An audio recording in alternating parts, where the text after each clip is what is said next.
आज हूँ राम भाई बर्थडे आउ यही बर्थडे सेलिब्रेशन रे आसिकिना मु बहुत खुशी और आनंद अटे कि आमर भाई मानकर केवल जन्म है नहीं पुनर्जन्म आम देखुचु जानूचु जे अनेक लोक आम आखि आगे अच्छा से जन्म मात्र पुनर्जन्म धन्य आमे माने आमर पुनर्जन्म हो जाए राम भाई केवल जन्म ही ना पुनर्जन्म से बहुत खुशी और आनंद रे आमे कसमगुड़ा जिते घाटी हेले भी पलि आसीचु है कसमगुड़ा केवल लुचिकिना रहा यहाँ पहाड़ उपरे रही गोटे गाँ पर्वत उपरे स्थापित नगर केवे गुप्त होना प्रभुंकर गौरव हो राम भाई आज बर्थडे मु समय राम भाई को अनुरोध करी से सम्मुख को आसी प्रभु को पदे धन्यवाद देवे आउ तांकर एही वर्षकर साक्ष्य बा से केमिति प्रभु रे बढ़िले प्रभु तांकर जत्न केमिति नउछंती अल्प समय प्रभु को धन्यवाद देवे तापर परवर्ती कार्यक्रम को आमे जीवा राम भाई को स्वागत करू करू समस्त गोटे उच्च करताल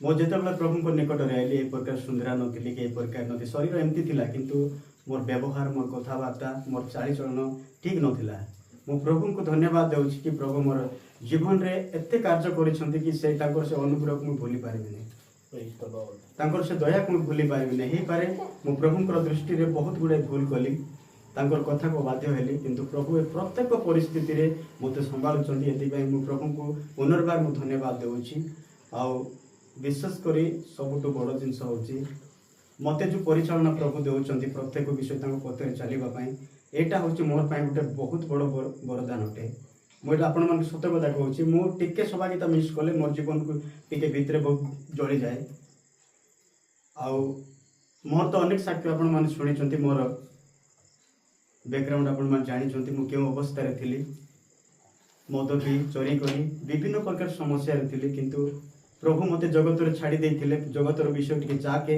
जगत केमती तो प्रति प्रेम करूची कि नाही मु जगत हमर सब दिन स्थान जगतर लोक ही हम मानकर बोली मु बहुत से मान को एंजॉय कली किंतु ए जगत हमर पय गुटे खुशी रो जगत नुह जते मैं प्रकृत परमेश्वर को जानी पारली जे मु जगत को छाड़बा को हेबो जे कि मोर परमेश्वर मते उद्धार करबे मते परमेश्वर ए प्रकार सहायता कले जेल रो मते बाहर कले आ तांकर पवित्र स्थान रे सब दिन रखी छथि एति मैं प्रभु को धन्यवाद देउची आ सबटु मु मोर परिवार को धन्यवाद दिए कि प्रत्येक समय रे मते समान जत्न नउछथि पिलाटकी मध्य मोर स्त्री मध्य सब बेले मते जत्न नियंतु केते बेले उठबे केते बेले जिबे ए सब विषय से माने मते जत्न करछथि एति पई मु मोर परिवार को मध्य हृदय से धन्यवाद देउची आ विशेष करी आपण मान मध्य प्रेम करी स्थान को आसिले आ मोर जन्मदिन उपलक्षे समस्ते आसथिबारु एति पई मध्य प्रभुकर दास दासी मान को धन्यवाद देउछि मोर जीवन रे प्रकार परिवार मिलबे बोली मु केबे मते चिंता करि नथिली कि मोर जीवन रे अन्य अछंती गाँ रे भर्ती अछंती जाति कुटुंब अनेक अछंती मात्र एई प्रकार गुटे सभा गीत रे आसी गुटे लोक उत्साहित देबा पई से मानक पाखरे से शक्ति नाही केवल प्रभु को जानिथिबा व्यक्ति माने ही ए सब विषय करि पारंती एति बहुत खुशी बहुत आनंद अटे मोर दास बहुत दुखित होती मझे गंडगोल होना मोर जीवन में अनेक समस्या घटला मोर दे अनेक लज्जित हेले आ से मोर अनेक साक्षी होती प्रभु को धन्यवाद दूची ए प्रकार बालक मत देले एति धन्यवाद दूची आज को माँ बाबा जन्म कर केत वर्ष है मत कही ना कि आधार कार्ड अनुजाई मत 42 वर्ष है मत भेंडिया अच्छी मु प्रभु को धन्यवाद दूची बुढ़ा है नहीं मुंडर बाल भी पाची ना कि मेष मिश भर ठीक से फुटी ना कि प्रभु को धन्यवाद दूची एक प्रकार शरीर केत पर्यटन रखी आपण मैंने एतकी प्रार्थना करंतु कि मोर आत्मिक जीवन पाए जेपरी मैं मंडली गोटे भल विश्वासी होना छिड़ा उठबी प्रभु मते बड़ करी लोक देखला पर न छिड़ा करंतु गोटे क्षुद्र मनुष्य तैयारी करी मते जेपरी मंडली रपित करंती मु तांकर आश्रय नेबी आ तांकर डेणा तले सब बेले रहिबी आ तांकर सम्मुख रे रहिबी एतकी मु आपण मान को रिक्वेस्ट करूची मु बेले बेले अनुताप करी किना कहे प्रभु मोर जीवन जेमती अछि ताहाटु अधिक तुमे तैयारी करो जेपरी तुमे मेघमाला रे आसले मते छाड़ी किना न जीवो मोर गुटे प्रार्थना ଆଉ ମୋ ପରିବାର ପାଇଁ ମଧ୍ୟ ଆପଣମାନେ ପ୍ରାର୍ଥନା କରନ୍ତୁ କି ମୋ ପରିବାର ମଧ୍ୟ ସମୟରେ ପ୍ରଭୁଙ୍କର ସେବାରେ ଆମେ ଯିବୁ, ଆରାଧନା ମହିମା କରୁଥିବୁ, ଏଥିପାଇଁ ପ୍ରାର୍ଥନା କରନ୍ତୁ। ଆଉ ଏ ସ୍ଥାନରେ ମା ବାପା ନାହିଁ, ମନେ ପଡ଼ିଲେ ଦୁଃଖ ଲାଗେ, କିନ୍ତୁ ଜନ୍ମ ଦେଲା ମା ବାପା ପାଖରେ ନଥିଲେ ଗୋଟେ ଅସୁବିଧା, ମରିଯାଇଥିଲେ ଗୋଟେ ଅଲଗା କଥା, କିନ୍ତୁ ଆସିଲେ ନାହିଁ। ମୁଁ ପ୍ରଭୁଙ୍କୁ ଧନ୍ୟବାଦ ଦେଉଛି। ପ୍ରାର୍ଥନା କରନ୍ତୁ ମା ବାପା ମଧ୍ୟ ପ୍ରଭୁଙ୍କର ଅନୁଗ୍ରହ ହେଲେ ଆସନ୍ତୁ। ଆଉ କ'ଣ କହିବି, ଆଉ ମୋର କହିବାର ମଧ୍ୟ କିଛି ପାଠ ନାହିଁ। ଯାହା ବି ହଉ ପ୍ରଭୁ ମୋତେ 42 ବର୍ଷ ପର୍ଯ୍ୟନ୍ତ ସମ୍ଭାଳିଲେ, ମାଆର ଉର୍ଦ୍ଧ୍ୱରୁ ମୋତେ ଯତ୍ନ ନେଲେ। ଯାହା ମୁଁ ଆମୋଦ ପ୍ରମୋଦ କଲି ଜଗତରେ ତା ସବୁ ବୃଥା ଅଟେ, କିନ୍ତୁ ଯେତେବେଳେ ପ୍ରଭୁଙ୍କର ମନୋନୀତ ହେଲି, ପ୍ରଭୁ ମୋତେ ବାଛିଲେ, ମୋତେ ବହୁତ ସୁନ୍ଦର ଭାବରେ ରଖିଛନ୍ତି। ଏଥିପାଇଁ ମୁଁ ପ୍ରଭୁଙ୍କୁ ଧନ୍ୟବାଦ ଦେଉଛି। ସାକ୍ଷ୍ୟ ଦ୍ୱାରା ପ୍ରଭୁ ଗୌରବ ପାଆନ୍ତୁ। ପ୍ରେମିକ ସ୍ୱର୍ଗୀୟ ପିତା, ଆମେ ତୁମକୁ ଧନ୍ୟବାଦ ଦେଉଛୁ, ଗୌରବ କରୁଛୁ। ପ୍ରଭୁ ରାମ ଭାଇ ପାଇଁ, ତାଙ୍କ ସାକ୍ଷ୍ୟ ପାଇଁ ଆମେ ତୁମକୁ ଧନ୍ୟବାଦ ଦେଉଛୁ। ପ୍ରଭୁ ମାତାର ଉଦରରୁ ତୁମେ ଏପର୍ଯ୍ୟନ୍ତ ତୁମେ ତାଙ୍କର ଯତ୍ନ ନେଲ। ଯଦ୍ୟପି ସେ ତୁମକୁ ଜାଣିନଥିଲେ, ତଥାପି ତୁମେ ଜାଣିଥିଲ। ଜଗତ ସୃଷ୍ଟି ହେବା ପୂର୍ବରୁ ତୁମେ ରାମ ଭାଇଙ୍କୁ ଜାଣିଥିଲ। ପିତା, ତୁମର ଅସୀମ ପ୍ରେମ ଅପାର ଦୟା ପାଇଁ ଆମେ ତୁମକୁ ହୃଦୟ ସହିତ ଧନ୍ୟବାଦ ଦେଉଛୁ। ତୁମେ ଆଶ୍ଚର୍ଯ୍ୟ ଭାବରେ ତୁମେ ତାଙ୍କୁ ଡାକିଲ, ବାଛିଲ। ବାପା, ଏବେ ତୁମେ ସୁରକ୍ଷିତ ସ୍ଥାନ, ଗୋଟେ ଉତ୍ତମ ଜାଗାରେ ତୁମେ ରଖିଛ ପ୍ରଭୁ, ସେଥିପାଇଁ ଆମେ ତୁମକୁ ହୃଦୟ ସହିତ ଧନ୍ୟବାଦ ଦେଉଛୁ। ଗୌରବ ମହିମା ସବୁ ଆମେ ତୁମର କରୁଛୁ ବାପା। ତୁମେ ଦୟାକର, ଅନୁଗ୍ରହ କର। ରାମ ଭାଇଙ୍କର ଆତ୍ମିକ ଜୀବନ ଏହି ନୂଆ ବର୍ଷରେ ଆହୁରି ଯୀଶୁଙ୍କ ନାମରେ ପରିଷ୍କାର ହେବ। ଆମେ ପ୍ରାର୍ଥନା କରୁଛୁ, ଏହି ପ୍ରଭୁ ବାକ୍ୟ ବୁଝିବାର ବର୍ଷ, ଏହି ନୂଆ ବର୍ଷ ପ୍ରାର୍ଥନାରେ ରହିବା ବର୍ଷ, ଏହି ନୂଆ ବର୍ଷ ଆହୁରି ତୁମକୁ ଜାଣିବାର ବର୍ଷ। ତୁମେ ଉତ୍ତମ ସ୍ୱାସ୍ଥ୍ୟ ଦିଅ। ଯଦି କଥା ହଉଛ, ଧନ୍ୟବାଦ। ତୁମେ ତାଙ୍କୁ ସମ୍ଭାଳ, ପରିବାରକୁ ତୁମେ ରକ୍ଷା କର। ଏ ପରିବାର ସୁରକ୍ଷିତ ରହୁ, ଯୀଶୁଙ୍କ ନାମରେ ଆମେ ପ୍ରାର୍ଥନା କରୁ। ଦୟାକର ଭାଇ, ପ୍ରଭୁ ତାଙ୍କର ପାଠ ପଢା ବହୁତ ଅଳ୍ପ, ମାତ୍ର ତୁମେ ଉତ୍ତର ବୁଦ୍ଧି ଜ୍ଞାନ ଦିଅ। ବାକ୍ୟକୁ ତୁମେ ବୁଝାଇ ଦିଅ, ଅଭିଷେକରେ ପୂର୍ଣ୍ଣ କର, ଆତ୍ମାରେ ପୂର୍ଣ୍ଣ କର। ସେବା ପାଇଁ ତୁମେ ବ୍ୟବହାର କରୁଛ, ଆଗାମୀ ଦିନ ମାନଙ୍କରେ ଆହୁରି ଶକ୍ତିଶାଳୀ ଭାବରେ ତୁମେ ବ୍ୟବହାର କରିବ। ପ୍ରଭୁ, এই প্রকার জন্মদিন ভাইଙ୍କ ଜୀବନରେ ଅନେକ ଜନ୍ମଦିନ ତୁମେ ଯୋଗ କରି ତୁମେ ମହିମା କର। ପ୍ରାର୍ଥନା ପ୍ରଭୁ ଯୀଶୁଙ୍କ ନାମରେ ଆସନ୍ତୁ ପୁନର୍ବାର ଗୁରୁତ୍ୱ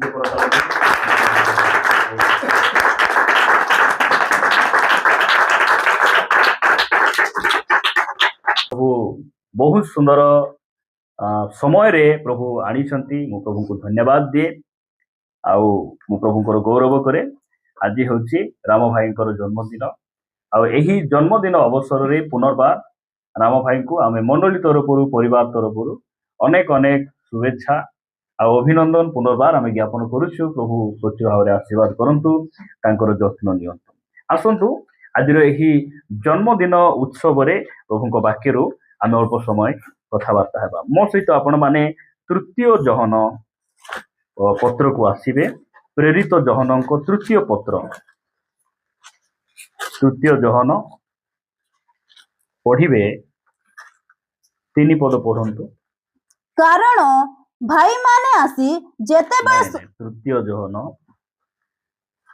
ସରି ମୁଁ 3 ପଦ କହିଲି, ପଢବାଟା ଠିକ ଅଛି, ମୁଁ କହିବାଟା ଭୁଲ ଥିଲା। 2 ପଦ ପଢନ୍ତୁ।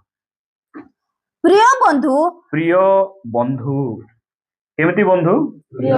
ପ୍ରିୟ ବନ୍ଧୁ, ନାଇଁ କି? ଆମେ ଯେତିକି ଜଣ ଆମେ ଭାଇ ମାନ ଅଛୁ, ଆମେ ପ୍ରିୟର ଭାଇ ଅଛୁ, ପ୍ରିୟର ବନ୍ଧୁ ଅଛୁ। ସେଥିପାଇଁ ପ୍ରେରିତ ଯୋହନ ସେ ଲେଖୁଛନ୍ତି, କ'ଣ ବୋଲି ଲେଖୁଛନ୍ତି? ପ୍ରିୟ ବନ୍ଧୁ, ତୁମ୍ଭ ଆତ୍ମାର ଯେପରି ମଙ୍ଗଳ ହେଉଅଛି। ଆମର ପ୍ରଥମ ବିଷୟ କୋଉଟା ମଙ୍ଗଳ ହେବାର ଅଛି? ଆତ୍ମାର ମଙ୍ଗଳ ହେବାର ଅଛି। ଆତ୍ମାର ଯଦି ମଙ୍ଗଳ ହେଇଯିବ, ଶରୀରର ମଧ୍ୟ ମଙ୍ଗଳ ହେବ, ପୁଅ ଝିଅ ମାନଙ୍କର ମଙ୍ଗଳ ହେବ, ପରିବାରର ମଙ୍ଗଳ ହେବ, ସବୁ କିଛି ମଙ୍ଗଳ ହିଁ ମଙ୍ଗଳ ଆମ ଜୀବନରେ ହେବ। ଲେଖା ଯାଉଛି, ପ୍ରିୟ ବନ୍ଧୁ, ତୁମ ଆତ୍ମାର ଯେପରି ମଙ୍ଗଳ ହେଉଅଛି, ସେହିପରି ସର୍ବ ବିଷୟରେ ତୁମ୍ଭର ମଙ୍ଗଳ ହେଉ। ସେହିପରି ସବୁ ବିଷୟରେ ତୁମ୍ଭର ମଙ୍ଗଳ ହେଉ ଓ ତୁମ୍ଭେ ସ୍ୱାସ୍ଥ୍ୟ ଭୋଗ କରୁଥାଅ, ଏହା ମୋର ପ୍ରାର୍ଥନା। ଏଇଟା କେତେ ସୁନ୍ଦର ପ୍ରାର୍ଥନା। ତୁମର ଆତ୍ମାର ଯେମିତି ମଙ୍ଗଳ ହେଲା, ସବୁ ବିଷୟରେ ତୁମର ମଙ୍ଗଳ। ଆମେ ଏତିକି ପ୍ରାର୍ଥନା କରିକିନା ଆଜି ଆମେ ଯିବା। ପ୍ରଭୁ ରାମ ଭାଇଙ୍କ ଜୀବନରେ ତୁମେ ଯେମିତି ଆତ୍ମାର ମଙ୍ଗଳ କଲ, ତାଙ୍କର ସବୁ ବିଷୟ ତୁମେ ମଙ୍ଗଳ କରିଛ, ଆହୁରି ତୁମେ କଣ କର? ମଙ୍ଗଳ କର। ଏତିକି ଆମେ ପ୍ରାର୍ଥନା କରୁଛୁ। ଏଇ ପ୍ରାର୍ଥନା ଆମେ କରିଯିବାର ଆବଶ୍ୟକ ରହିଛି। ପ୍ରଭୁ ଏଇ ବାକ୍ୟ ଦ୍ୱାରା ରାମ ଭାଇଙ୍କୁ ତାଙ୍କ ପରିବାରକୁ ପ୍ରଚୁର ଭାବରେ ଆଶୀର୍ବାଦ କରନ୍ତୁ, ଯେ ତାଙ୍କର ଆତ୍ମାର ଯେମିତି ମଙ୍ଗଳ ହେଲା, ସବୁ ବିଷୟରେ ରାମ ଭାଇଙ୍କର ଯତ୍ନ ପ୍ରଭୁ ନିଅନ୍ତୁ। ଉତ୍ତମ ସ୍ୱାସ୍ଥ୍ୟ ସେ ଭୋଗ କରନ୍ତୁ, ଏହା ମୋର ପ୍ରାର୍ଥନା। ପ୍ରଭୁଙ୍କର ଗୌରବ ହଉ। ଦେଖନ୍ତୁ, ଆମେ ଗୋଟେ ବାକ୍ୟ ପଢିବା ପରବର୍ତ୍ତୀ ସମୟରେ। ଆପଣମାନେ ମୋ ସହିତ ପ୍ରଥମ କରନ୍ତୀୟ 1 ଅଧ୍ୟାୟକୁ ଆସିବେ।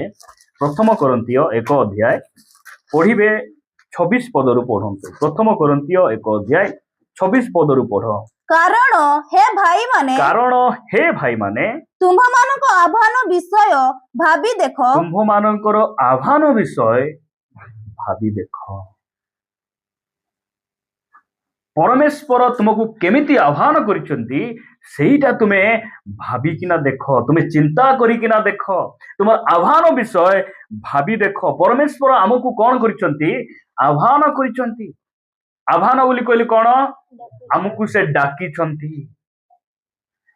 ଆମକୁ ସେ ଡାକବାରୁ ତ ଆମେ ଆସିଛୁ। ଆମେ ପିତରଙ୍କୁ ଯେମିତି ନାମ ଧରି ଡାକିଲେ, ଜହନଙ୍କୁ ଯେମିତି ନାମ ଧରି ଡାକିଲେ, ଯାକୁବଙ୍କୁ ଯେମିତି ଡାକିଲେ, ଆମକୁ ମଧ୍ୟ ପ୍ରଭୁ ଯୀଶୁଖ୍ରୀଷ୍ଟ କଣ କରିଛନ୍ତି?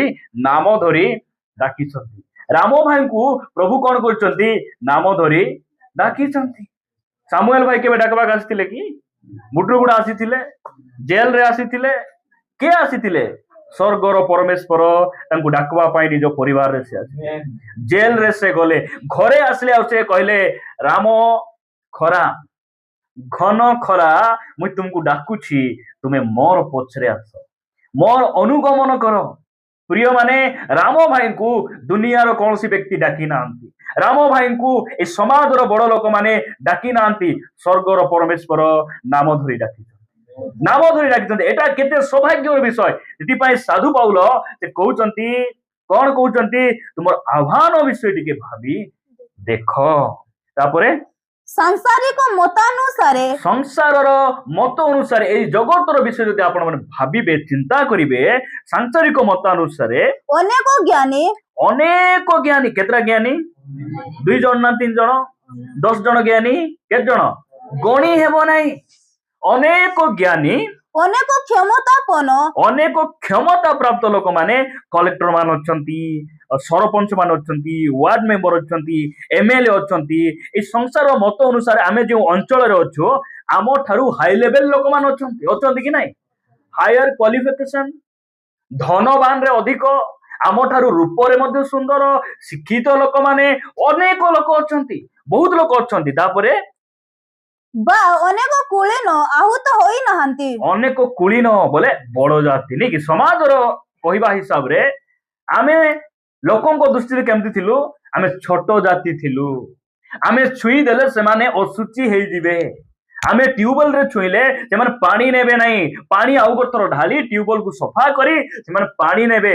ଆମେ କୁଳୀନ ନହୁଁ ସଂସାରର ମତ ଅନୁସାରେ, ମାତ୍ର ଆତ୍ମିକ ଭାବରେ ଦୁନିଆର ସବୁଠାରୁ ବଡ ଜାତି ଆମେ। ଆମକୁ ପରମେଶ୍ୱର ବଡ ଜାତି କରିଛନ୍ତି, ପବିତ୍ର ଜାତି କରିଛନ୍ତି। ତେବେ ଲେଖାଗଲା, କୁଳୀନ ଲୋକମାନେ ମଧ୍ୟ ଅଛନ୍ତି, ଆହୁତ ହୋଇନାହାନ୍ତି ସେମାନେ। ତାପରେ 27 ପଦ, କିନ୍ତୁ ଯେପରି କୌଣସି ମର୍ତ୍ତ୍ୟ ଈଶ୍ୱରଙ୍କ ଛାମୁରେ ଗର୍ବ ନ କରେ, ଏଥିପାଇଁ ଈଶ୍ୱର ଜ୍ଞାନୀମାନଙ୍କୁ ଲଜ୍ଜା ଦେବା ନିମନ୍ତେ ଜଗତର ମୂର୍ଖ ବିଷୟ ସବୁ ମନୋନୀତ କଲେ। Hallelujah, hallelujah. କିଏ ଅଛନ୍ତି କି କହିବା ଲୋକ? ହାଲେଲୁୟା। ପ୍ରଭୁଙ୍କର ଗୌରବ ହଉ। ଆମେ ମୂର୍ଖ ମାନେ ଥିଲୁ, ମାତ୍ର ଯେ ରାଜା ମାନଙ୍କ ରାଜା, ଯେ ପ୍ରଭୁ ମାନଙ୍କର ପ୍ରଭୁ, ଯେ ଗୁରୁ ମାନଙ୍କର ଗୁରୁ, ସେ ଆମକୁ ବାଛିଲେ, ସେ ଆମକୁ ଡାକିଲେ। ସମାଜର ଲୋକମାନେ ଆମକୁ ରିଜେକ୍ଟ କଲା ବେଳେ ସ୍ୱର୍ଗର ପରମେଶ୍ୱର ଆମକୁ ସିଲେକ୍ଟ କଲେ। ସେଇଦିନ ରାଜା ହେବା ପାଇଁ ଗୋଟେ ପରେ ଗୋଟେ ଇଣ୍ଟରଭ୍ୟୁ ଦେଉଛନ୍ତି। ସାମୁଏଲଙ୍କ ନିକଟରେ ଦାଉଦଙ୍କର ଯିଶିର ଯେତିକି ପୁଅମାନେ ଅଛନ୍ତି ସମସ୍ତେ ଆସୁଛନ୍ତି। ସାମୁଏଲ ଭାବୁଛନ୍ତି ଏ ଲମ୍ବା ଚଉଡ଼ା ଅଛନ୍ତି, ଏ ଭୟଙ୍କର ଅଛନ୍ତି, ଏ ବେଶୀ ପାଠ ପଢିଛନ୍ତି, ଏ ଏକା ରାଜା ହେଲା ପରି ଲାଗୁଛି। ସମସ୍ତଙ୍କୁ କହିଲା ବେଳେ ପ୍ରଭୁ ମନା କରୁଛନ୍ତି, ନାଇଁ ନାଇଁ ନାଇଁ ନାଇଁ, ଆଙ୍କୁ ଆମେ ବାଛିନୁ, ଏ ଆମ ପାଇଁ ଯୋଗ୍ୟ ନାହିଁ। ସବୁ ତାଙ୍କର ଯେତିକି ପୁଅ ଆସିଲେ ସବୁ କଣ ହେଇଗଲେ, ସବୁ ଫେଲ ହେଇଗଲେ। ନାଇଁ ଏମାନେ ରାଜା ହେଇପାରିବେ ନାହିଁ। ପ୍ରଭୁ କହୁଛନ୍ତି ଏମାନେ ରାଜା ହେଇପାରିବେ ନାହିଁ। ଆଉ କିଏ ଅଛି କି? ସାମୁଏଲ ପଚାରୁଛନ୍ତି, ତୁମର ଆଉ ପୁଅ କିଏ ଅଛନ୍ତି କି? ଆମେ ତାଙ୍କୁ ରାଜା ଅଭିଷେକ କରିବୁ, ଇସ୍ରାଏଲ ମଧ୍ୟରେ ସେ ରାଜ୍ୟ କରିବେ। କିଏ ଅଛନ୍ତି କି? ସାମୁଏଲ କହିଲେ, ଯିଶି କହିଲେ, ଜଣେ ଅଛି ଆଜ୍ଞା, କିଛି କାମକୁ ନାହିଁ, ଛେଲି ପାତ ପାତ ବୁଲୁଛି। କିଛି କାମକୁ ନାହିଁ ନେଇକି ସେ କୁଆଡେ ବୁଲୁଛି? ଛେଳି ମେଣ୍ଢା ପଛ ପଛ ବୁଲୁଛି। ସେ କସମୁଡାରେ ଜଣେ ଅଛନ୍ତି, ସେମାନେ କିଛି ସେବାରେ ଯୋଗ୍ୟ ନାହାନ୍ତି, ଖାଲି ଅଟୋ ଚଲାଇବାକୁ ଜାଣିଛନ୍ତି। ଆଉ ଜଣେ ଭାଇ ଅଛନ୍ତି, ସେ ଖାଲି ବିଲ୍ କାଟିବେ, ତାଙ୍କୁ କିଛି ଜଣା ନାହିଁ। ଆଉ ଜଣେ ଅଛନ୍ତି, ସେମାନେ କଣ, ସେ ପ୍ଲମ୍ବିଂ କାମ କରିବେ, ଇଲେକ୍ଟ୍ରିସିଆନ ମାନେ, ଏମାନେ କିଛି କରିପାରିବେ ନାହିଁ। ଯିଶି କହିଲେ, ସେ ମେଣ୍ଢା ଚରାଉଛି, ଜଙ୍ଗଲରେ ଅଛି, ତାର କି କାମ? ସାମୁଏଲ କହିଲେ, ତାକୁ ଡକାଅ, ତାଙ୍କୁ ଡକାଇକିନା ଆଣ, ଟେଷ୍ଟ କରିକିନା ଟିକେ ଦେଖବା। ଯେତେବେଳେ ଦାଉଦ ଆସୁଛନ୍ତି, ସମସ୍ତଙ୍କ ଠାରୁ ଛୋଟ ଅଛନ୍ତି, ଆସିଲା ବେଳେ ପ୍ରଭୁ କହିଲେ, ଏ ରାଜା ହେବେ, ଏ ରାଜା ହେବେ, ତୁମେ ଆଙ୍କୁ ଅଭିଷେକ କର। ପ୍ରିୟ ମାନେ, ଦାଉଦ ପରିବାର ପାଇଁ ଯୋଗ୍ୟ ନଥିଲେ, ଦାଉଦ ସମାଜ ପାଇଁ ଯୋଗ୍ୟ ନଥିଲେ, ମାତ୍ର ପରମେଶ୍ୱର ଦାଉଦଙ୍କୁ ବାଛିଲେ। ହାଲେଲୁୟା। ମୁଁ ପ୍ରଭୁଙ୍କୁ ଧନ୍ୟବାଦ ଦିଏ। ଆପଣ ଦେଖିଥିବେ ଏହି ଅଞ୍ଚଳରେ ଅନେକ ଶିକ୍ଷିତ ଲୋକ, ଅନେକ ଜ୍ଞାନୀ ଲୋକମାନେ ଆସିଲେ ଗଲେ, ମାତ୍ର ପରମେଶ୍ୱର ଆମକୁ କଣ କରିଛନ୍ତି? ବାଛିଛନ୍ତି। ଆମକୁ ସମାଜର ଲୋକମାନେ ଆମକୁ ପସନ୍ଦ କରନ୍ତି ନାହିଁ। ଆମକୁ କିଏ ୱାର୍ଡ ମେମ୍ବର କରିବେ? ଏ ୱାର୍ଡ ମେମ୍ବର ହେଲେ ହେବ କି? ବୁଲେଟ ଅଛି କି ତାକୁ ଅଛି କି? ସ୍କର୍ପିଓ ଅଛି କି? ଆମକୁ ସମାଜ ସିଲେକ୍ଟ କରିବ ନାହିଁ।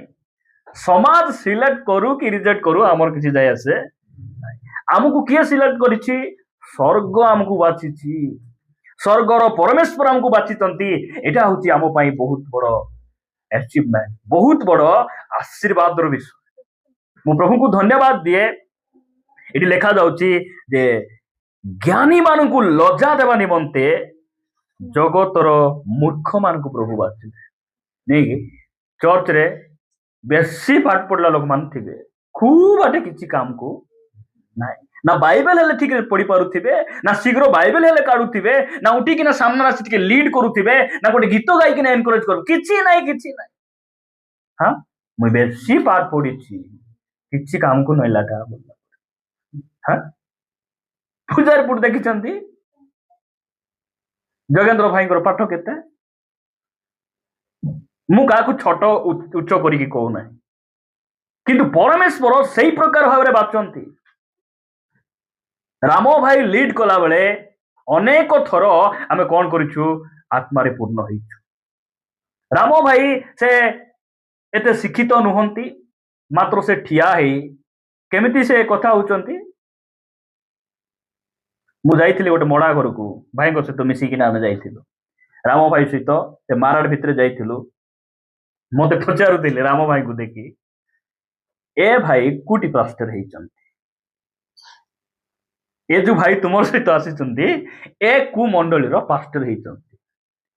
ମୁଁ କହିଲି, ସେ ପାଷ୍ଟର ନୁହନ୍ତି, ଆମ ଚର୍ଚ୍ଚର ଜଣେ ଭାଇ, ଆଉ ସେ ଆମର ଚର୍ଚ୍ଚର ସବୁ ସେବା କାର୍ଯ୍ୟରେ ସେ କଣ କରୁଛନ୍ତି? ଲିଡ୍ କରୁଛନ୍ତି। ପ୍ରିୟ ମାନେ, ଏହା ପରମେଶ୍ୱରଙ୍କର ଆହ୍ୱାନ, ଏହା ପରମେଶ୍ୱର ଦେଇଥିବା ଅଭିଷେକ, ଏହା ତାଙ୍କର ଅନୁଗ୍ରହ ଅଟେ କି ପରମେଶ୍ୱର ଆମକୁ ଜ୍ଞାନୀ ମାନଙ୍କୁ ଲଜ୍ଜା ଦେବା ପାଇଁ ଆମକୁ ସେ କଣ କଲେ? ଦେଖ, ତୁମେ ଏତେ ପାଠ ପଢିଛ, ଏତେ ତୁମ ପାଖରେ ଧନ ଅଛି, ଏତେ ଜ୍ଞାନ ଅଛି, ତୁମେ ଯୋଉଟା କରିପାରିବ ନାହିଁ, ଆର ଦ୍ୱାରା ମୁଁ କରିବି, ଆର ସହିତ ରହିକିନା ମୁଁ କରିବି। ପ୍ରଭୁଙ୍କର ଗୌରବ ହଉ। ଏତେ ପାଠ ପଢିଲା ଲୋକ ମଧ୍ୟ ପରିତ୍ରାଣର କଥା କହିପାରିବେନି, ସ୍ୱର୍ଗ କେମିତି ଯାଇ ହେବ କହିପାରିବେ ନାହିଁ, ମାତ୍ର ମୂର୍ଖ ମାନଙ୍କୁ ପ୍ରଭୁ ବାଛିଲେ। ଆହୁରି କାନ ପାଖରେ ଆସିକିନା କହିଦେଲେ, ହେଁ, ସ୍ୱର୍ଗ କଣ ନରକ କଣ ପରିତ୍ରାଣ କଣ। ଆତ୍ମିକ ଚକ୍ଷୁ ଆମମାନଙ୍କର ଉନ୍ମୁକ୍ତ କଲେ, ସେ ଆମକୁ ଡାକିଲେ। ଆଉ ଆମ ପାଖରେ ଯେଉଁ ଜ୍ଞାନର କଥା ବୁଦ୍ଧିର କଥା ଅଛି ଅନ୍ୟ ଜ୍ଞାନୀ ମାନଙ୍କ ପାଖରେ ନାହିଁ। ପରମେଶ୍ୱର ମୂର୍ଖ ମାନଙ୍କୁ ସେ କଣ କରିଛନ୍ତି, ବାଛିଛନ୍ତି। ରାମ ଭାଇ ଅନ୍ୟମାନଙ୍କ ଚକ୍ଷୁରେ ସେ ମୂର୍ଖ ପରି, ଅଶିକ୍ଷିତ ପରି, ମାତ୍ର ସ୍ୱର୍ଗର ପରମେଶ୍ୱରଙ୍କ ଦୃଷ୍ଟିରେ ପ୍ରଭୁଙ୍କ ପାଇଁ ସେ ବହୁମୂଲ୍ୟ, ସେ ମନୋନୀତ। ନାମ ଧରି ସେ ଡାକିଲେ, ନାମ ଧରି ଡାକିଲେ। ସେ ଜେଲରେ ଥିଲା ବେଳେ କିଏ କିଏ ଆମେ ଯାଉଥିଲୁ, ଏମିତି ଜନ୍ମଦିନ ହେଲେ ଆମେ ଧାଇଁକିନା ଆଇବୁ କି ନାହିଁ, ହଁ ଆରି ଆସନ୍ତା ବର୍ଷରେ ଆଇବା କି ନାହିଁ, ଆମେ ଆସିବୁ। ଏଇଟା ମନୁଷ୍ୟର ଗୁଣ ଏଟା। ମାତ୍ର ଜେଲରେ ଥାଇକିନା ମୋର ବେଲ ହେବ କି ନାହିଁ, ମୁଲାକାତ ସପ୍ତାହରେ ଆସିନାହାନ୍ତି, ସାବୁନ ନାହିଁ, ମତେ ପିନ୍ଧିବାକୁ ଭଲ କପଡା ନାହିଁ, ସେ ସମୟରେ କିଏ ଗଲେ? ଆମେ ମନୁଷ୍ୟ ମାନେ ଗେଟ୍ ବନ୍ଦ ଥିଲେ ଗେଟ୍ ବାହାରେ ଥିବୁ, ଆମର ପରମେଶ୍ୱର ଗେଟ୍ ଭିତରେ ଯାଇକିନା କଥା। ଆମର ସେମିତି ପରମେଶ୍ୱର ଦରକାର ହେଲେ ଗେଟ୍ ଖୋଲବ, ଅଟୋମେଟିକ ଖୋଲବ କି ନାହିଁ? ହଁ, କେତେ ଜଣ ଜାଣିନାହାନ୍ତି ତ କହିପାରିବେ ନାହିଁ ସେମାନେ। ଜେଲର କବାଟ ମଧ୍ୟ କେମିତି ଖୋଲା ହେଲା ଏଇଟା? ପ୍ରକୃତରେ ଏବେ ରାମ ଭାଇ ଆଗରେ ଯୋଉ ଜେଲରେ ଥିଲେ, ଭୁଲ ରାସ୍ତାରେ ସେ ଥିଲେ, ବାରମ୍ବାର ଜେଲ ଯିବାକୁ ପଡୁଥିଲା। ଏବେ ରାସ୍ତା ଖୋଲା ହେଲା ନା, ଆହୁରି ବନ୍ଦୀ ଅବସ୍ଥାରେ ସେ ଅଛନ୍ତି। କେମିତି ଖୋଲା ହେଲା ଭାବନ୍ତୁ ନାହିଁ। ଓକିଲ ଥିଲେ ଭାରି ହେବ ନାହିଁ, ଓକିଲ ଥିଲେ ଆରି ଯାଇ ହେବ। ଓକିଲ ମାନଙ୍କର କଥା ମତେ କୁହ, ଡେଟ୍ କୁ ଡେଟ୍ ନ ଗଲେ ନୋଟିସ ପଠା ହେବ। ଜଣେ ଓକିଲ କହୁଥିଲେ, ତୁମେ ସେମାନଙ୍କ ପଛରେ କାହିଁକି ପଡିଛ? ସେମାନେ ଜେଲ ଗଲେ ତ ଆମକୁ ଟଙ୍କା ମିଳିବ ନା, ସେମାନେ ଜେଲ ଯାଆନ୍ତୁ ଥରେ, ଆମକୁ ଟଙ୍କା ମିଳିବ। ଓକିଲ ମାନେ ଆମର ଗୋଟେ ସେତେବେଳେ ହେବେ ଯେତେବେଳେ ଆମେ ତାଙ୍କୁ ତାଙ୍କର ପକେଟକୁ ଗରମ କରିବା। ମାତ୍ର ଆମର ଓକିଲ ସେମିତି ନାହାନ୍ତି। ଆମକୁ ଜେଲରୁ ସମ୍ପୂର୍ଣ୍ଣ ମୁକ୍ତ କରିବା ପାଇଁ ଆମର ଓକିଲକୁ ଆମେ କିଛି ପଇସା ଦେଇନଥିଲୁ। ସେଇ ଓକିଲ ହେଉଛନ୍ତି ପ୍ରଭୁ ଯୀଶୁ ଖ୍ରୀଷ୍ଟ। ଆମକୁ ବିଚାରକର୍ତ୍ତାଙ୍କ ସେ ଲଢିଲେ, ପିତାଙ୍କୁ କହିଲେ, ପିତା ରାମ ଭାଇଙ୍କର ଯେତିକି ଭୁଲ ପାପ ମୋର ଉପରେ ବର୍ତ୍ତି ଯାଉ, ରାମ ଭାଇଙ୍କୁ ତୁମେ କଣ କର, ପାପରୁ ଉଦ୍ଧାର କର। ଦେଖ, ଏମିତି ଜଣେ ଓକିଲ ଆମର ଅଛନ୍ତି, ସେ ଆମକୁ କଣ କରିଛନ୍ତି, ସେ ପାପର ବନ୍ଧନରୁ ସମ୍ପୂର୍ଣ୍ଣ ଭାବରେ ସେ ମୁକ୍ତ କରିଛନ୍ତି। ସେଥିପାଇଁ ବେଲ ଆଣିକିନା ଖୁସି ହେଇଯାଆନ୍ତୁ ନାହିଁ। ବେଲ ଦେବା ଲୋକ ଓକିଲ ମାନ ନୁହନ୍ତି, ଜେଲରୁ ମୁକ୍ତ କରିବା ଲୋକ ଓକିଲ ମାନ ନୁହନ୍ତି, ଜେଲରୁ ସମ୍ପୂର୍ଣ୍ଣ ମୁକ୍ତ କରିବା ବ୍ୟକ୍ତି ଯୀଶୁ ଖ୍ରୀଷ୍ଟ। ସେ ରାମ ଭାଇଙ୍କୁ ମୁକ୍ତ କରିଛନ୍ତି। ଆଉ ଯେଉଁମାନେ ବି ଆଜି ଭୁଲ ରାସ୍ତାରେ ଅଛନ୍ତି ସେମାନଙ୍କୁ ମଧ୍ୟ ସେ ମୁକ୍ତ କରିବା ପାଇଁ ଆଜି ବି ସେ ବଞ୍ଚିଛନ୍ତି। ପ୍ରଭୁଙ୍କର ଗୌରବ ହଉ। ମୁଁ ଆପଣମାନଙ୍କୁ ଆଉ ଗୋଟେ ବାକ୍ୟ ପଢି ଉତ୍ସାହିତ କରିବା ପାଇଁ ଚାହେଁ। ଲୁକ ଲିଖିତ ସୁସମାଚାର 1 ଅଧ୍ୟାୟ 14 ପଦ ପଢନ୍ତୁ। ଲୁକ 1 ଅଧ୍ୟାୟ 14 ପଦ ପଢ। ସେ ତୁମର ଆନନ୍ଦ ଓ ଉଲ୍ଲାସର କାରଣ ହେବ। ସେ ତୁମ୍ଭର ଆନନ୍ଦ ଓ ଉଲ୍ଲାସର କାରଣ ହେବ। ପୁଣି ପୁଣି ଅନେକ ତାହାର ଜନ୍ମରେ ଆନନ୍ଦ କରିବେ। ଅନେକ ଲୋକ ତାହାର ଜନ୍ମରେ କଣ କରିବେ? ଆନନ୍ଦ କରିବେ। ଏଟା କାହା ବିଷୟରେ ଲେଖା ଯାଉଛି? ବାପ୍ତିଜିକ ଯୋହନ। ବାପ୍ତିଜିକ ଯୋହନଙ୍କର ଜନ୍ମ ବିଷୟରେ, ତାଙ୍କର ଜନ୍ମ ପୂର୍ବରୁ ଜିଖରୀୟ ଦର୍ଶନ ସେ ଦେଖୁଛନ୍ତି। ଆଉ ଏହି କଥା ସେ ଶୁଣୁଛନ୍ତି। ବାକ୍ୟରେ ଲେଖାଯାଏ କଣ ବୋଲି? ଅନେକ ଲୋକ ତାଙ୍କ ଜନ୍ମରେ କଣ କରିବେ? ଆନନ୍ଦ ଆହୁରି ଉଲ୍ଲାସ କରିବେ। ତାଙ୍କ ଜନ୍ମରେ ଅନେକ ଲୋକ ଆନନ୍ଦ କରିବେ। ଏଇ ଯୋଉ ପୁଅ ଜନ୍ମ ହେବ, ସେ ଯୋଉ ଯୋହନ ଯେ ଜନ୍ମ ହେବେ, ସେ ଜନ୍ମରୁ ଏକା ପବିତ୍ର ଆତ୍ମାରେ ପୂର୍ଣ୍ଣ ହେଇ ଜନ୍ମ ହେବେ। ଆହୁରି ସେ କଣ କରିବେ? ମାତାର ହୃଦୟ, ବାପାର ହୃଦୟ ପୁଅ ନିକଟକୁ ଫେରାଇବେ, ପୁଅର ହୃଦୟ ବାପା ନିକଟକୁ ସେ ଫେରାଇବେ। ଆହୁରି ଗୋଟେ ପ୍ରଜା ମଣ୍ଡଳୀ ସେଇ ବ୍ୟକ୍ତି ଗଠନ କରିବେ। ଆହୁରି ବକ୍ର ପଥ ସବୁ ସେ କଣ କରିବେ? ସେ କଣ କରିବେ? ସମତଳ। ଯୀଶୁ ଖ୍ରୀଷ୍ଟ ଆସିବା ପୂର୍ବରୁ ଯୋହନ କଣ କଲେ? ମନ ପରିବର୍ତ୍ତନ ବାକ୍ୟ ସେ ମୋ ପରେ ଯେ ଆସୁଛନ୍ତି ସେ ମୋ ଠାରୁ ଶକ୍ତିମାନ, ମୋ ଠାରୁ ମହାନ, ମୁଁ ତାଙ୍କର ପାଦ ମଧ୍ୟ ଛୁଇଁବାର ଯୋଗ୍ୟ ନାହିଁ। ସେଥିପାଇଁ ମନ ପରିବର୍ତ୍ତନ କର, ପାପ ସ୍ୱୀକାର କର, ବାପ୍ତିସ୍ମ ନିଅ। ଲୋକଙ୍କୁ ଜଳରେ ବାପ୍ତିସ୍ମ ଦେଇ ସେ ପ୍ରସ୍ତୁତ କରୁଥିଲେ। ଆଉ ତାହା ପରେ ପରେ ପରେ ଯୀଶୁଖ୍ରୀଷ୍ଟ ଯୋହନଙ୍କ ନିକଟକୁ ଯାଉଛନ୍ତି। ଲୋକମାନେ ଯୋହନଙ୍କ ଜନ୍ମରେ ଅନେକ ଆନନ୍ଦ କଲେ, ଉଲ୍ଲାସ କଲେ। ରାମ ଭାଇଙ୍କ ଜନ୍ମ ବିଷୟରେ ଟିକେ କହିବି କି? ସେ ଯେତେବେଳେ ଜନ୍ମ ହେଲେ ଭୁଲ ରାସ୍ତାରେ ଗଲାବେଳେ ନା ଦେଖି ଯେ ସକାଳେ ବିଅର ବୋଟଲ ଧରି ଆସିଲା ବେଳେ କେମିତି ଲାଗିବ ମା ବାପାଙ୍କୁ? କି ଖୁସି, ମୋର ପୁଅର ପରେ ବିଅର କେ ପିଇ ପାରୁନାହାନ୍ତି ବୋଲି କହିବେ କି? କୁଆଡେ ଖୁସି କରିହେବ? ମୋର ପୁଅ ଗୋଟେ ପରେ ଗୋଟେ କେସ୍, ଯେତେ ପୋଲିସ ମାରିଲେ ବି ଖାତିରି କରୁନାହିଁ, ଭୟଙ୍କର ପୁଅ ବୋଲି ହେବ କି? ରାମ ଭାଇଙ୍କର ପ୍ରଥମ ଜନ୍ମ ସ୍ତ୍ରୀ ଜାତ ଜନ୍ମ, ଶାରୀରିକ ଜନ୍ମରେ ହେଇପାରେ ପରିବାର ବହୁତ ଦୁଃଖ, ପରିବାରରେ ବହୁତ କଷ୍ଟ, ଲୋକମାନେ ଆନନ୍ଦ କରିପାରିଲେ ନାହିଁ ତାଙ୍କ ଜନ୍ମରେ। ମାତ୍ର ଯୀଶୁଖ୍ରୀଷ୍ଟ ତାଙ୍କ ଜୀବନରେ ଆସିଲା ପରେ ତାଙ୍କର ପୁନର୍ଜନ୍ମ ହେଇଗଲା। ହାଲେଲୁୟା। ପୁନର୍ଜନ୍ମ ହେଲା ପରେ ଆଜି ଲୋକ ତାଙ୍କର ଜନ୍ମ, ଏଇ ଯୋଉ ପୁନର୍ଜନ୍ମ ପାଇଁ ବହୁତ ଖୁସି ଆଉ ବହୁତ ଆନନ୍ଦ। ଆନନ୍ଦ କି ନାହିଁ? ଯଦି ପୁନର୍ଜନ୍ମ ହେଇନଥାନ୍ତେ ପିଟି ଫୁଲିଥାନ୍ତା। ଘର ଲୋକର ପିଟି ଏ ସାଇଡେ ଫୁଲିଛି। କଣ ପାଇଁ ଫୁଲିଛି? କଂଗ୍ରେସ। କଣ ପାଇଁ ଫୁଲିଛି? ସକାଳେ ଗୋଟେ କଂଗ୍ରେସ, ସନ୍ଧ୍ୟାରେ ଗୋଟେ କଂଗ୍ରେସ। ପଚାରିଲେ କହିବେ ସେମାନେ କଂଗ୍ରେସ ହେଉଥିଲା କି? ଦେଖ ହେଉଥିଲା। ଏବେ କାହିଁକି ହେଉନାହିଁ? ଏଇଟା ସେ ଜାଗତିକ ଜନ୍ମ ନାହିଁ। ପ୍ରଭୁ ଯୀଶୁଖ୍ରୀଷ୍ଟ ତାଙ୍କର ଜୀବନରେ ଆସି ସେ ପୁନର୍ଜନ୍ମ ଦେଇଦେଲେ। ହାଲେଲୁୟା। ସେଥିପାଇଁ ଆଜି ତାଙ୍କର ପୁନର୍ଜନ୍ମ ହେଲା ପରେ ଆପଣ ଯୋଉ ଏରିଆରେ ଯିବେ ରାମ ଭାଇଙ୍କର ସାକ୍ଷ୍ୟ ଶୁଣିବେ। ମତେ ଆଶ୍ଚର୍ଯ୍ୟ ଲାଗିଲା ଯେ ଏ ଲୋକ ପରିବର୍ତ୍ତନ ହେଇଯିବ ବୋଲି ମୁଁ ଜାଣି ନଥିଲି। କେମିତି ଲାଗିବ? କି ବିଜାର କଥା ମାନ କହୁଛନ୍ତି ବୋଲି ହେବ କି? କେତେ ଖୁସି ଲାଗିବ। ଆମେ ଆର ତାଙ୍କର ପାଷ୍ଟର ମୁହେ ଏମିତି କଥା କହୁଥିଲେ, ବୁକରେ ଫୁଲ ଫୁଟଲା ଫୁଲ ଲାଗୁଥିଲା। ଏଇଟା ଏକା ସମାନ ଫୁଲମାଳ ଓଳାଇଲା ପରି ଲାଗିବ। କେତେ ଖୁସି ଲାଗିବ। ଯଦି କିଏ କହିଥାନ୍ତେ ଏ ପ୍ରାର୍ଥନା ଯାଉଛି ବୋଲି ଦେଖା ହେଉଛି ସିନା, ବସଷ୍ଟାଣ୍ଡରେ ରହିଛି ବଏ, ସକାଳେ ହାଫ ସନ୍ଧ୍ୟାରେ ହାଫ ପିଇକିନା ଆଖି ରେଡ ରେଡ କରି ଅଟୋ ବୁଲାଉଥିବ ବୋଲେ ଖୁସି ଲାଗିଥାନ୍ତା। ଏବେ ରାମ ଭାଇଙ୍କର ପୁନର୍ଜନ୍ମରେ ଲୋକ ଆନନ୍ଦ କରୁଛନ୍ତି, ଖୁସି ଲାଗୁଛି। ତାଙ୍କର ଭଉଣୀ ମାନେ ବି କହି ଖୁସି ଲାଗୁଛି, ଭାଇ ବଦଳି ଗଲେ। ଯାହା ହଉ ଭାଇ ପ୍ରଭୁଙ୍କୁ ଜାଣିଲେ, ଯାହା ହଉ ଉଦ୍ଧାର ପାଇଲେ। ଆଗରେ ଯେମିତି ଭୁଲ ରାସ୍ତାରେ ଥିଲେ ଏବେ ଆଉ ସେ ସେମିତି ନାହାନ୍ତି। ପ୍ରିୟମାନେ, ରାମ ଭାଇଙ୍କର ଜନ୍ମରେ ଅନେକ ଖୁସି ଆଉ ଆନନ୍ଦ ଆଜି କରୁଛନ୍ତି। ସେଥିପାଇଁ ତ ଆମେ ଶ୍ରଦ୍ଧା ହେଇକିନା ଆସିଛୁ। ନହେଲେ ଆଗରେ କେବେ ଆସୁଥିଲୁ କି କେକ୍ କାଟବାକୁ? କେକ୍ କାଟବାକୁ ଆଗରେ ଆସୁନଥିଲୁ। ହାତ କାଟବା, ମୂଳ କାଟବାକୁ, କି ଭୋଜି ହେଲେ ଖାଇକିନା ସବୁ ଧୋଇ ହାତେ ଖାଇ ସେଟା ପାଇଁ ବୋଲେ ଲୋକମାନେ ଆସୁଥିଲେ। କିନ୍ତୁ ଆମର ଆସିବାର ଉଦ୍ଦେଶ୍ୟ ଭିନ୍ନ। ତାହାଙ୍କର ଜନ୍ମର ଏହି ପୁନର୍ଜନ୍ମର ଏ ଦିବସରେ ଆମେ ବହୁତ ଖୁସି ଆହୁରି ଆନନ୍ଦ ଆମେ ଅନେକ ତାଙ୍କର ପୁନର୍ଜନ୍ମରେ ଆନନ୍ଦ କରିବେ। ପ୍ରିୟମାନେ, ତାଙ୍କର ଦେଇ ଅନେକ ଆତ୍ମା ପରିତ୍ରାଣ ପାଇବେ। ତାଙ୍କର ଦେଇ ପ୍ରଭୁ ସେବାକୁ ବଢେଇବେ।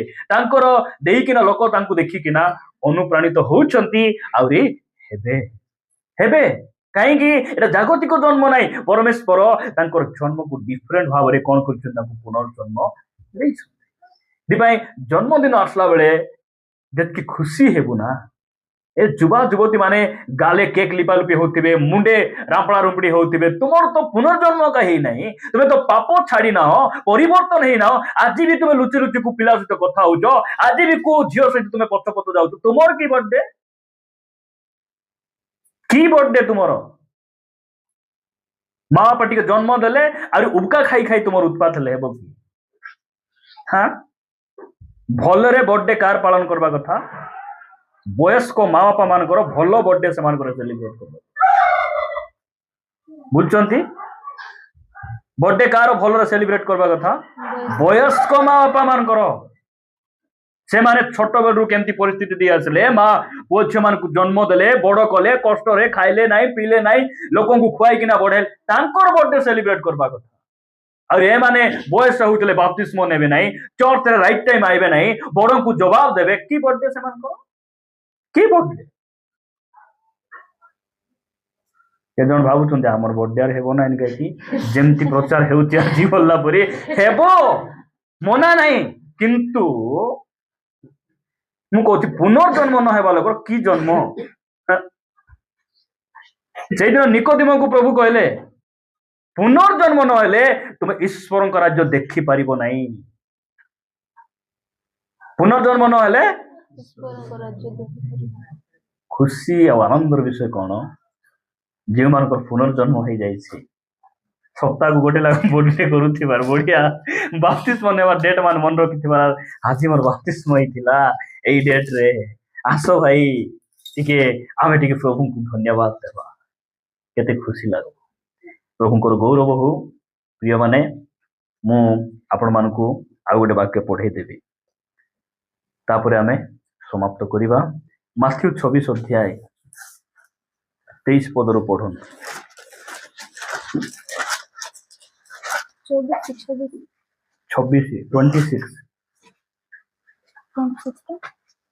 23 ପଦ ପଢ଼। ଯୀଶୁ ଉତ୍ତର ଦେଲେ, ଯେ ମୋ ସହିତ ପାତ୍ରରେ ହାତ ବୁଢାଇଲା ସେ ମତେ ଶତ୍ରୁ ହସ୍ତରେ ସମର୍ପଣ କରିବ। ଯୀଶୁ ଏଇଟା ଇସ୍କରିତ ଯିହୁଦାଙ୍କ ବିଷୟରେ କହୁଛନ୍ତି, ଯେ ମୋ ସହିତ ପାତ୍ରରେ ହାତ ବୁଢାଇଲା ସେ ମତେ ଶତ୍ରୁ ହସ୍ତରେ କଣ କରିବ? ସମର୍ପଣ କରିବ। 24 ପଦ ଧ୍ୟାନ ସହିତ ଶୁଣିବେ। 24 ପଦ ତାପରେ ପଢ। ମନୁଷ୍ୟ ପୁତ୍ରଙ୍କ ବିଷୟରେ ଯେପରି ଲେଖା ଅଛି, ମୋ ବିଷୟରେ ପୂର୍ବରେ ଧର୍ମଶାସ୍ତ୍ରରେ ଲେଖା ହେଇଛି, ମୁଇଁ କଣ କରିବି? ଶତ୍ରୁମାନଙ୍କ ହସ୍ତରେ ସମର୍ପିତ ହେବି, ଲୋକମାନେ ମତେ କ୍ରୁଶରେ ଚଢାଇବେ, ଆଉ ମତେ ମାରିଦେବେ, କବର ଦେବେ, ଏଇସବୁ ବିଷୟ ଲେଖା ହେଇଛି, ସେଥିପାଇଁ ସେଟା ଘଟୁଛି ସେଟା। ତାପରେ ତଳକୁ ପଢ। ସେହିପରି ସେ ପ୍ରୟାଣ କରୁଅଛନ୍ତି ସତ୍ୟ, ମୋର ବିଷୟରେ ଯେତିକି ଲେଖା ହେଇଛି ସେଇଟା ମୋ ଜୀବନରେ ଘଟୁଛି ସତ, କିନ୍ତୁ ଯେଉଁ ଲୋକ ଦ୍ଵାରା ମନୁଷ୍ୟ ପୁତ୍ର ଶତ୍ରୁ ହସ୍ତରେ ସମର୍ପିତ ହେଉଅଛନ୍ତି, ହାୟ ସେ ଦଣ୍ଡର ପାତ୍ର। ସେହି ଲୋକର ଜନ୍ମ ହୋଇ ନଥିଲେ ତାହା ପକ୍ଷରେ ଭଲ ହୋଇଥାନ୍ତା। ଦେଖ, ଇସ୍କରିତ ଯିହୁଦାଙ୍କୁ ଯୀଶୁ କହୁଛନ୍ତି, ମୁଇଁ ତ ଦଣ୍ଡ ଭୋଗବି, ମୁଇଁ ଜଗତ ପାଇଁ ଜୀବନ ଦେବି, ଠିକ ଅଛି, ମାତ୍ର ଯେଉଁ ଲୋକ ଦ୍ୱାରା ମୁଁ ଶତ୍ରୁ ହସ୍ତରେ ସମର୍ପିତ ହଉଛି ସେ ଦଣ୍ଡର ଯୋଗ୍ୟ। ଏ ଜନ୍ମ ହେଇନଥିଲେ ଭଲ ହେଇଥାନ୍ତା, ଏ ଜନ୍ମ ହେଇନଥିଲେ ଭଲ ହେଇଥାନ୍ତା।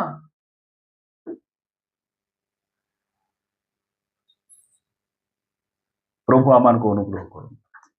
ଆମର ଯେତିକି ଜନ୍ମଦିନ ସେଲିବ୍ରେଟ ହଉଥିବ, ପ୍ରଭୁଙ୍କୁ ଅପମାନ କଲା ପରି ଆମର ଜୀବନ ନଥିବାର, ପ୍ରଭୁଙ୍କୁ ଦୁଃଖ ଦେଲା ପରି ଆମର ପରିବାରରେ ସେମିତି ନଥିବାରୁଛି, ଆମେ ପ୍ରଭୁଙ୍କର ସାକ୍ଷୀ ହେବାର ଆବଶ୍ୟକ ରହିଛି। ଇସ୍କରିତ ଯିହୁଦା ପ୍ରଭୁଙ୍କ ପାଇଁ ସାକ୍ଷୀ ହେଇପାରିଲା ନାହିଁ। ସେ ପ୍ରଭୁଙ୍କୁ ପିଠି ଆଡେ ପକାଏ, ଡାବୁ ଡାବୁ ଡାବୁ ସାମ୍ନାରେ ଡାବୁ ଡାବୁ ଡାବୁ ଡାବୁ ବାୟା ବାବୁ ଗଲା। ଡାବୁ ଥିଲେ ସବୁ ଡାବୁ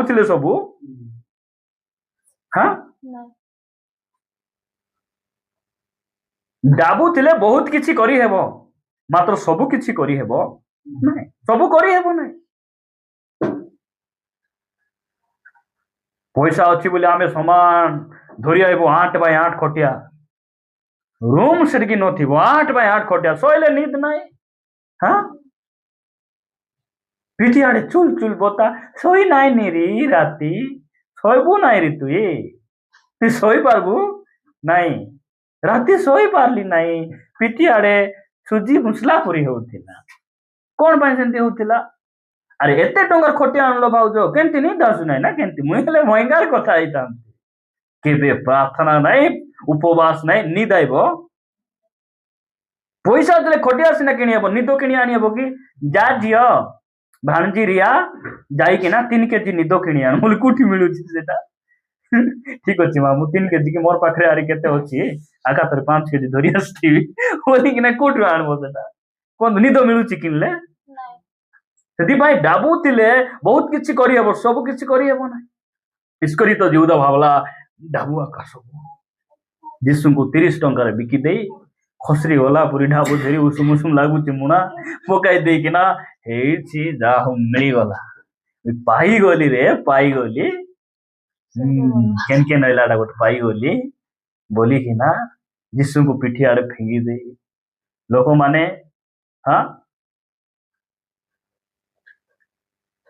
ଯୀଶୁ को पिठी आड़े फिंगी डाबू को सामना रखला बेले यीशु कहले ए लोकर जन्म हेई नथिले भल हेई था जे मान जन्म आसी नांती सेमानकर भलो कि नहीं सेमानकर पे प्रार्थना जीवा दरकार नहीं अनुताप करबा दरकार नहीं चर्च जीवा दरकार नहीं उपवास करबा दरकार नहीं बाइबल पढ़ो दरकार कि सेमानको एही लोक यीशु ख्रीष्ट कहीं के तो अभिशाप एत दंड कहीं घोषणा कले ए लोक जन्म हैला तो हैला आ यीशु को शत्रु हस्त समर्पण कला तो कला केमती कला यीशु सहित 3 वर्ष 6 मास रहिला परे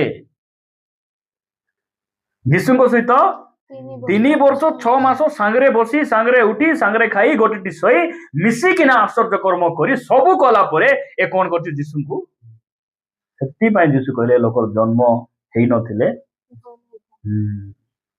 नहीं लोक मानकर आमे मध्य पास्टर माने आगे जीवु लोकर बर्थडे सेलिब्रेट करबा को एनिवर्सरी करबा को विभिन्न जगह रे आमे अटेंड थिबु लास्ट को प्रस्ताव एति पाए माने एनिवर्सरी कले की बोली कि लास्ट हम गुपी जीवा पड़ो हां फोन कले फोन उठाउ नथिबे स्विच ऑफ देखाउथिबो को सौभाग्य तरे जुसु नथिबे हां मद गिलास धरी दुनिया प्रकार रंग ठंग होई किना बोलुथिबा मते भाबुछि ए लोकमान को डुबन देई आमे आगे डुबी गला परी हे जाउछु बोलला परी बहुत लोगों को बपतिस्मा देला परे प्रस्ताव पड़ुछि बपतिस्मा नेबा जाय का आसबे बुढ़ी बपतिस्मा नेले आउरी नाही आमे भेटिबा मेघमाल रे बोली कि ना चार कुछ मेघमाल रे पुणी चौथ रे जो लोग भेटे उन्हें तासी तो मेघमाल रे भेटे हो कि हां मेघमाल रे पुणी भेटो प्रिय माने प्रभु आमान को अनुग्रह करंतु तो रामो भाई से जन्म हेले जन्म हेबा परे से प्रभु को जानि नथिले मात्र प्रभु राम भाई को जानिथिले परमेश्वर तांको जानिथिले आ उपयुक्त समय से कोन कले पुनर्जन्म तांको से दैछथि जे ख्रीष्टन ठारे अछि से कोन हेछि नूतन सृष्टि हेछि पुरातन विषय सब लोप पाइछि देखो नूतन विषय कथाबार्ता अलगा हैला कि नहीं देखबार अलगा हैला कि नहीं पिंदावड़ा आगरे पिंदावड़ा केमती थिला निश केते छोट थिला आगरे चुटी केमती थिला हाँ सैले पुणी बुट पिंधि सैबार से सैले बोले बुट पिंधि सैहेबो होई कि हिल पिंधि सोच माँ माने के अछंती बुट पिंधि काहे सोथिलो बोले नाई बाय चांस आसले से संगे धाइबार अछि पुलिस आइले माने केमिति लोक को प्रभु केमती करी बदलाइले मनरे से शांति दे कारण से तो शांति तु शांति रे सो मुई अछि तो मुक्त करबी एबे बुट खोला आराम से सो मुई अछि तोर घर तारिकानी मुई जगी केते प्रेम हमकु परमेश्वर करिसन आम प्रति परमेश्वर केते दया करिसंती प्रिय प्रभुंकर गौरव कोन पई दया कले प्रभु को बिकी खाइबा पई हां प्रभु को पिठी देखाइबा पई प्रभुंकर ना अपमान करबा पई कोन पई से हमकु प्रेम कले कोन पई स्वर्गर सुख छाडी आम निकट रे आसले आमे जेपरी आमर जन्मदिन आमर वैवाहिक जीवन पारिवारिक जीवन प्रतिटी क्षेत्र रे जेपरी आमे प्रभुंकर नाम को आम उच्चरे रखिबा सेति पई से स्वर्गर सुख छाडी आमानक मध्य शेष रे गोटे परामर्श देई मु समाप्त करिबी प्रथम तिमोथी 1 अध्याय 19 पद प्रथम तिमोथी 1 अध्याय 19 पद पढ़ंतु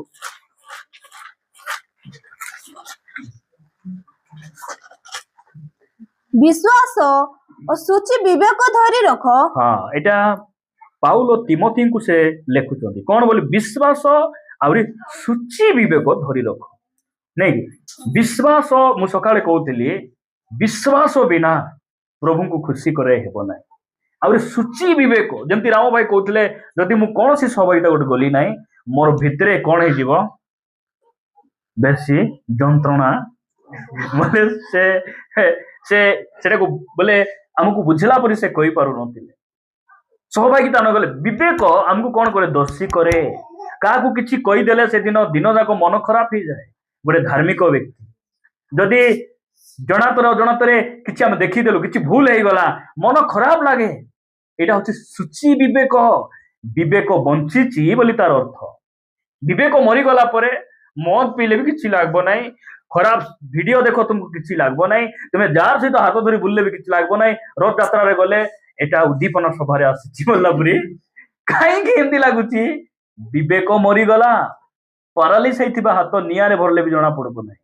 ଲୋକମାନେ ପାପରେ ବୁଡିକିନା କିଛି ପର ଲାଗୁନାହିଁ, ଲୋକ ଏନ୍ଜୟ କରୁଛନ୍ତି। ଅଳ୍ପ ଅଳ୍ପ କଥା ଯେତେବେଳେ ଆମେ କାହାକୁ କିଛି କହିଦେଉ ମନ ବହୁତ ଖରାପ ଲାଗିଯାଏ, ଭିତରେ କଷ୍ଟ ଲାଗେ। କାରଣ ଆମ ମଧ୍ୟରେ ପରମେଶ୍ୱର ସୂଚି ବିବେକ ଦେଇଛନ୍ତି ଆଉ ବିଶ୍ୱାସ ଦେଇଛନ୍ତି। ସେଥିପାଇଁ ଲେଖାଗଲା ବିଶ୍ୱାସ ଆଉ ସୂଚି ବିବେକକୁ ତୁମେ କଣ କର? ଧରି ରଖ। ତାହା ପରିତ୍ୟାଗ କରିବାରୁ ସେଟା ଯଦି ତୁମେ ଛାଡିଦେବ, କେତେକଙ୍କର ବିଶ୍ୱାସ ରୂପ ଜାହାଜ ଭଗ୍ନ ହୋଇଅଛି। ଯଦି ସେଟା ଛାଡିଦେବ ତୁମର ବିଶ୍ୱାସ ରୂପ ଜାହାଜ କଣ ହେଇଯିବ? ଭାଙ୍ଗିଯିବ। ସମୁଦ୍ର ମଝିରେ ଯଦି ସବୁ ଜାହାଜର ଗୋଟେ ଗୋଟେ ପାର୍ଟ ଯଦି ସବୁ ଛିଣ୍ଡି ଭାଙ୍ଗିଯିବ କେମିତି ହେଇବ? କଣ ହେଇବ? ସେଟା କଣ ହେଇବ? ପାଣିରେ ବୁଡିକିନା ଭାସିକିନା ମରିଯିବା କଥା। ଆମେ ମଧ୍ୟ ଗୋଟେ ସାଗର ପରି ଜାଗାରେ ଆମେ ମଧ୍ୟ ଗୋଟେ ବିଶ୍ୱାସ ରୂପ ଜାହାଜରେ ଆମର ଯାତ୍ରା ଆମର ଚାଲିଛି।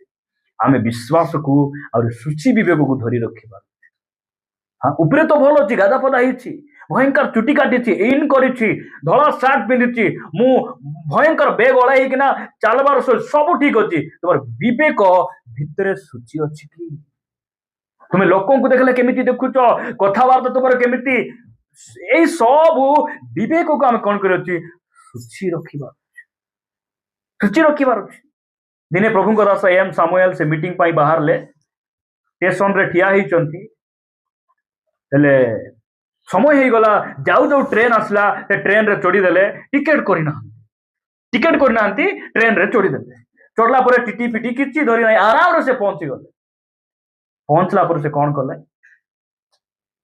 ଟିକେଟ କାଉଣ୍ଟରରେ ଯାଇକିନା ଯୋଉଠିରୁ ସେ ଜର୍ଣ୍ଣି କଲେ ସେଠିରୁ ଯେତିକି ଟଙ୍କା ହେଇଥାନ୍ତା ସେତିକି ଟଙ୍କାର ଟିକେଟ ଗୋଟେ ସେ କାଟିଲେ।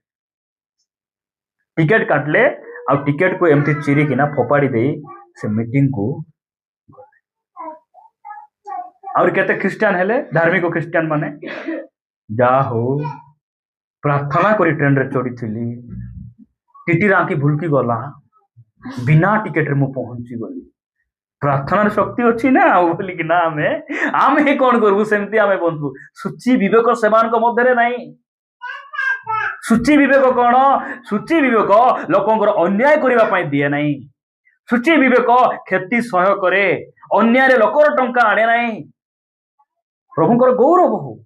ସୂଚି ବିବେକ ଆଉ ବିଶ୍ୱାସକୁ ରାମ ଭାଇ ରକ୍ଷା କରନ୍ତୁ। ପରମେଶ୍ୱର ଏହା ପରାମର୍ଶ ଦେଉଛନ୍ତି। ପ୍ରଭୁ ଏହି ବାକ୍ୟ ଦେଇ ରାମ ଭାଇଙ୍କୁ ଆଉ ଏଇ ଉତ୍ସବରେ ଉପସ୍ଥିତ ଆମ ସମସ୍ତଙ୍କୁ ପ୍ରଚୁର ଭାବରେ ଆଶୀର୍ବାଦ କରନ୍ତୁ। ଆସନ୍ତୁ ସମସ୍ତେ ଗୋଟେ କରତାଳ ଦେଇ ଆମେ ପ୍ରଭୁଙ୍କର ଧନ୍ୟବାଦ। ଆସନ୍ତୁ ଆମେ